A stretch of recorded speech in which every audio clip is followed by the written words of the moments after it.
I got two more shorty oldies for you. So I became lucid in a house. I actually don't remember what the house looked like because it was a few weeks ago.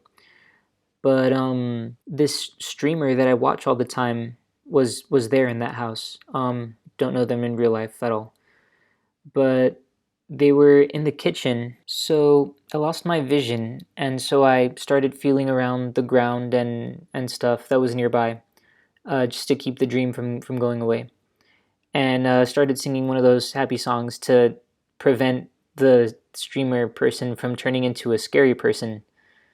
Because as soon as I worry about that happening, it's pretty likely that it's going to happen unless I do something to prevent it, like one of them happy songs. So I got my vision back, and now I was in my current house, and that streamer was cooking in the kitchen, and I think I understood that she was actually my mom, but she just looked like that streamer. But she was in the oven, just like the upper half of her stuck in the oven. But it was like she was intentionally there. And so I was careful not to freak out at this point because if I freak out, then the whole dream freaks out. So I carefully said, "Hey, why don't you go ahead and step on out of there now?" And she did step out of there, and she said something about the reason she needed to be in the oven was for a recipe or something, which that's a weird recipe. So then I went to walk out my back door, but that's when I woke up from that one. So in this next one, the first thing I remember is I was flying, and I got to the entrance of a building which looked kind of like a hotel. And there was a lot of lampposts kind of lined up at the entrance, kind of leading up to the door. So I wanted to like weave through them and do some fancy flying, but I didn't have good enough control for that. So I landed and I went inside the building and I wanted to find a kitchen to find some snacks. And I remembered watching a Tifero video where he said that if you want to make a certain environment appear, you can kind of narrate it into existence. So, for example, what I did in this case is I was walking down the hallway and I said, "Oh, yeah, I think the kitchen is right down this door." And then I opened the door and it wasn't a kitchen actually, it was a gym. But on the other side of the gym there was another door, and through that door there was a kitchen. So that was tight. And then this one went off the rails. I think Doctor Strange appeared and a whole like alien type of battle started happening. I didn't write down the details of that, which that would have been kind of cool, but that's all I remember that. So far, I think this video is going to be a little short for my taste, so I think I'm going to actually tell you about a regular dream that I had quite a while ago, but I thought it was really cool. So this is from, I think, August of some year. It might have been a year or two or three ago, but I still kind of remember it. So I was in a residential area, this is my old dream journal. I was in like a residential area, and there were some people that were chanting slash praying in a very ancient language.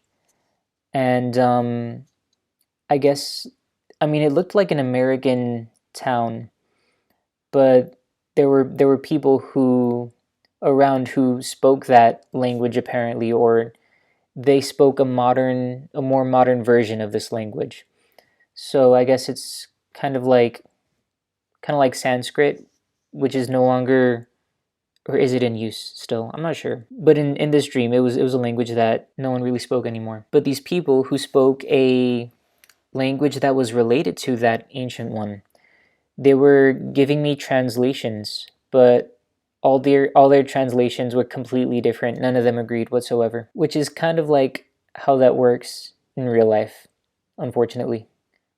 It's hard to come up with exact translations because different languages, sometimes they have words that don't have an exact translation, and sometimes they have idioms and sayings that don't make any sense if you translate them literally. So people have to kind of take artistic license, I guess, when translating. So later on in that dream, I was running, still in a residential area.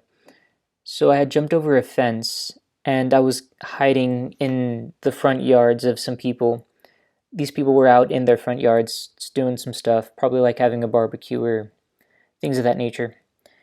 And most of them were just modern people, but there was one really, really ancient looking, shamanistic, tribal looking guy. And he had long, shaggy hair and beard, and his arms were as hairy as like an ape. He had ape arms, and that's like an unexaggerated statement. Like there are some people who have hairy arms. These were just solid hair arms, like you can't see the skin through that hair. So I guess kind of like how you might imagine humans from like 100,000 years ago or hundreds of thousands of years ago, or maybe not even technically humans yet, but just the previous step on the on or the previous evolutionary species. So he saw me that I was running from something, and he smiled at me and he recited something in his ancient language, which I guess was like some type of blessing. And that was really cool. I think I remember his expression was kind of like knowing, like very wise. It's pretty awesome. So I smiled back at him, and I was feeling better. So I waved goodbye at him and the other neighbors, and I continued down the street. I was no longer running like in fear, but I was still jogging. So that was a really nice one. Sometimes you don't have to be aware that you're in a dream for a dream to be cool. But anyways, that's it. Those are now all of my lucid dreams that I've had, or that I have written down. I had to tap into the regular ones. But the next lucid dream log should be a more recent one, and ideally a longer one. But yeah, that's all she wrote. So thanks for watching. See you next time.